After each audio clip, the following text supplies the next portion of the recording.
안녕하세요. 강남차병원 소화기내과 한광협입니다.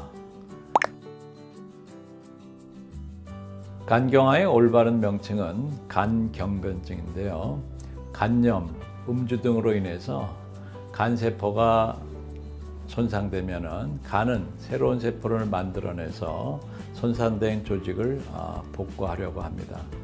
손상된 간이 재생되는 과정에서 섬유화 과정이 이루어지게 되고 이때 흉터가 많이 생기게 되는데, 많은 분들이 알다시피 흉터가 생긴 곳은 딱딱해지죠. 그래서 간경변증은 간이 딱딱해진다는 뜻의 경화가 합쳐져서 생기는 용어로 간경변증 또는 간경화라고 합니다.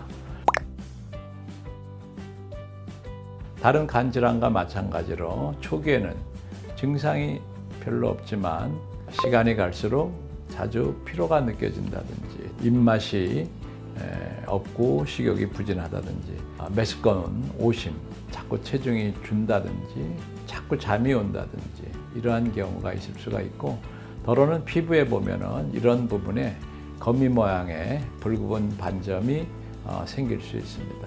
이 경우는 누르면은 없어졌다가 띄면은 나오는데, 또 그 외에도 손바닥에 이쪽 부분이 정상인보다 붉어지는 것을 수장홍반이라고 그러는데, 간이 굳어졌을 때 이런 문제가 올 수가 있습니다. 간이 더 나빠지게 되면은 적혈구가 분해될 때 생기는 노란색 소인 빌리루빈이 생기는데, 이것을 간에서 효과적으로 제거하지를 못하게 돼서 황달이 생기는데, 눈과 피부가 노랗게 되는 것을 우리가 황달이라고 합니다. 또 우리 하얀 공막 그 부분이 특히 노랗게 되는데, 이런 게 있으면은 간이 많이 나빠진 거고요. 또 배가 부르는데, 이 배가 부르는 것이 물이 차서 생기는 이런 걸 복수라고 합니다.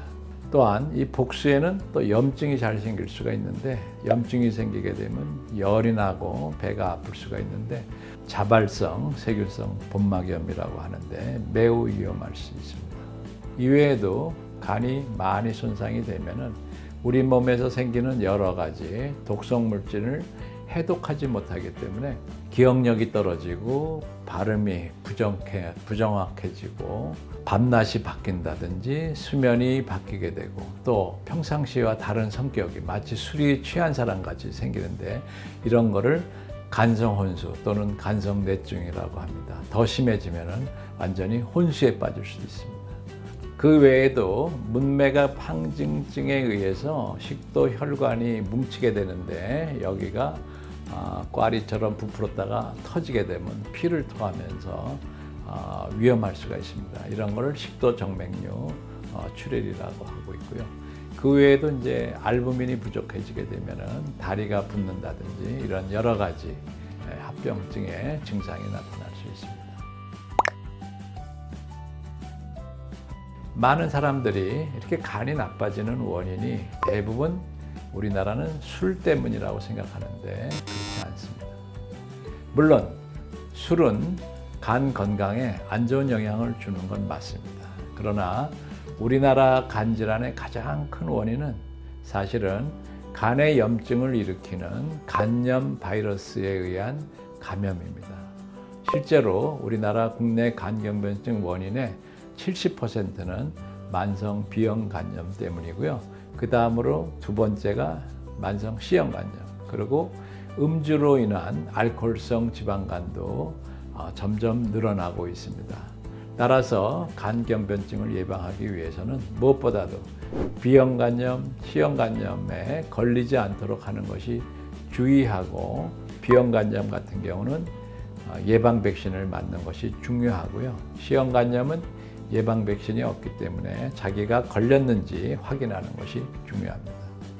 이외에도 자기 몸을 공격하는 자가 면역 질환에 의해서 드물게 간 질환이 올 수도 있고, 또 간에 손상을 주는 그러한 약물에 의한 간 질환이 올 수가 있는데, 우리가 흔히 먹는 타이레놀과 같은 약은 그 성분이 아세트아미노펜이라는 성분이 있는데, 과량 섭취하게 되는 경우는 간에 독성이 있어서 간 손상이 올 수 있습니다.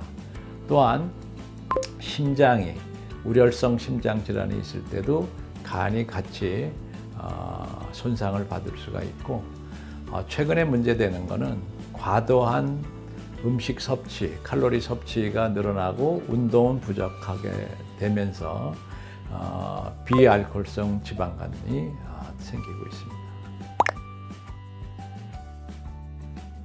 간염을 예방하는 것 외에도 술, 영양제, 확인되지 않은 여러 건강식품, 기능식품 이런 것들도 조심해야 됩니다. 음주로 인한 간 손상은 현재까지 알려진 바로서는 알코올 분해 과정에서 생기는 아세트알데하이드라는 성분이 간세포에 손상을 주고 이걸로 인해서 섬유화가 촉진돼서 발생되는 것으로 보고 있습니다.